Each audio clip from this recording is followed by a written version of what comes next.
दोस्तों, आज एक सवाल पूछना है। क्या कभी आपकी जिंदगी में ऐसी सुबह आई है जब अलार्म बजता है पर दिल दबा हुआ लगता है, जैसे किसी ने सीने पर पत्थर रख दिया हो? सिर के अंदर हजारों विचार घूमते हों, शरीर थका हो, दिमाग सुन्न, और ऐसा लगता हो कि आज का दिन भी बोझ लेकर आया है। काम का तनाव, रिश्तों की उलझनें, पैसों की चिंता, भविष्य की अनिश्चितता, और इनमें सबसे भारी वो बेचैनी जो ना किसी को समझाई जाती है, ना खुद से छिपाई जाती है। अगर कभी ऐसा महसूस किया है, तो आज की ये कहानी सिर्फ कहानी नहीं, बल्कि आपकी अपनी आत्मा का दर्पण है। क्योंकि करीब 1800 साल पहले दुनिया का सबसे शक्तिशाली आदमी इसी दर्द के साथ हर सुबह उठता था। वो था रोमन साम्राज्य का सम्राट मार्कस ऑरेलियस, जिसकी शक्ति, समृद्धि, साम्राज्य, सेना सब पर राज था, पर अपने ही मन पर हर दिन युद्ध लड़ना पड़ता था। उसकी डायरी मेडिटेशंस में वो लिखता है, सुबह उठने का मन नहीं करता, पर मैं खुद से कहता हूं, तुम इंसान के काम के लिए पैदा हुए हो, इसलिए उठो और अपना कर्तव्य करो। ये डायरी आज भी करोड़ों जीवन बदल रही है।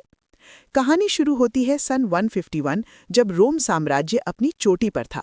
लोग मार्कस की बुद्धिमत्ता की कसम खाते थे, पर जब सम्राट एंटोनाइनस पायस ने उन्हें उत्तराधिकारी घोषित किया, तो ये पद उनके लिए ताज नहीं, बल्कि जिम्मेदारी का पर्वत बन गया। मार्कस सम्राट नहीं, दार्शनिक बनना चाहते थे। वे किताबें पढ़ना, सोच में डूबना, लिखना, मानव स्वभाव को समझना, इन्हें जीवन मानते थे। पर नियति ने कुछ और लिखा था। सन 161 में जब वे सम्राट बने, तभी उनके जीवन का सबसे तूफानी अध्याय शुरू हुआ। रोम में प्लेग फैला, हजारों लोग रोज मर रहे थे। सीमाओं पर युद्ध भड़क उठे, दुश्मन साम्राज्य को तोड़ने की कोशिश कर रहे थे। महल में षड्यंत्र, चालें, धोखे, अविश्वास, और हर दिन एक नया खतरा। सामान्य इंसान ऐसे हालात में टूट जाता, लेकिन मार्कस ने हर रात, चाहे युद्ध के तंबू में हो या बर्फीली सीमाओं पर, हर जगह अपनी डायरी खोली, अपने दिल से संवाद किया, अपनी कमजोरियां स्वीकार की, अपने विचारों का निरीक्षण किया और खुद को याद दिलाया, तुम्हारे पास शक्ति है किसी भी विचार को मन में जगह न देने की, और अगर गलती से दे भी दो तो तुरंत निकाल फेंकने की। यही स्टोइसिज्म है। ये कोई धर्म नहीं, न नियमों की किताब। ये जीवन की एक तलवार है जो सिखाती है क्या तुम्हारे वश में है और क्या नहीं।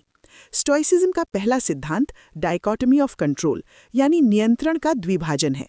हम जीवन का कितना बड़ा हिस्सा उन चीज़ों पर बर्बाद कर देते हैं जो हमारे नियंत्रण में कभी थी ही नहीं, जैसे लोग हमारे बारे में क्या सोचेंगे, मौसम कैसा होगा, बाजार ऊपर जाएगा या नीचे, हमारे रिश्तेदार हमें पसंद करेंगे या नहीं, भविष्य सुरक्षित होगा या नहीं। लेकिन हमारे नियंत्रण में सिर्फ 3 चीज़ें हैं: हमारे विचार, हमारी इच्छाएं और हमारे कर्म। अगर हम इन 3 चीज़ों पर ध्यान दें तो दुनिया जीत सकते हैं, लेकिन हम अक्सर उल्टा करते हैं। बाहर की दुनिया को नियंत्रित करने में लगे रहते हैं और अपनी सबसे बड़ी शक्ति, मन की उपेक्षा कर देते हैं। एक अभ्यास है जो हजारों स्टोइक्स करते हैं। आज रात एक कागज लो, बीच में रेखा खींचो, एक तरफ लिखो मेरे वश में है, दूसरी तरफ मेरे वश में नहीं, और जिस चीज पर तुम्हारा नियंत्रण नहीं उसे कागज से ही छोड़ दो। यही स्टोइसिज्म का पहला कदम है। अब आती है प्रिया की कहानी, जो दिल्ली की एक कंपनी में काम करती थी। मेहनती, ईमानदार, हर काम दिल से करने वाली। एक दिन उसके बॉस ने उसे बुलाया और कहा, तुम्हारा प्रमोशन नहीं हो रहा, हम किसी और को प्रमोट कर रहे हैं। प्रिया को लगा जैसे दुनिया थम गई। वो टूटी, गुस्सा और दर्द से भरी। उसने सोच लिया दुनिया अन्याय करती है। पर उसी रात उसे मेडिटेशंस मिली और उसने पढ़ा, तुम्हें नुकसान पहुंचाने की ताकत किसी में नहीं, जब तक तुम खुद अनुमति न दो। वो ठहर गई। उसने महसूस किया प्रमोशन उसके नियंत्रण में नहीं था, लेकिन आगे क्या करना है ये उसके हाथ में है। स्टोइसिज्म के दूसरा सिद्धांत मेमेंटो मोरी, यानी मृत्यु को याद रखो। ये सुनकर डरने की जरूरत नहीं। ये सिद्धांत जीवन को तेज और स्पष्ट बनाता है। मार्कस लिखता है, जो चीज समय और ऊर्जा बर्बाद करती है वे हैं फिजूल की बातें, फिजूल के लोग, फिजूल की चिंताएं। मृत्यु को याद करो और ये सब अपने आप छूट जाएंगी।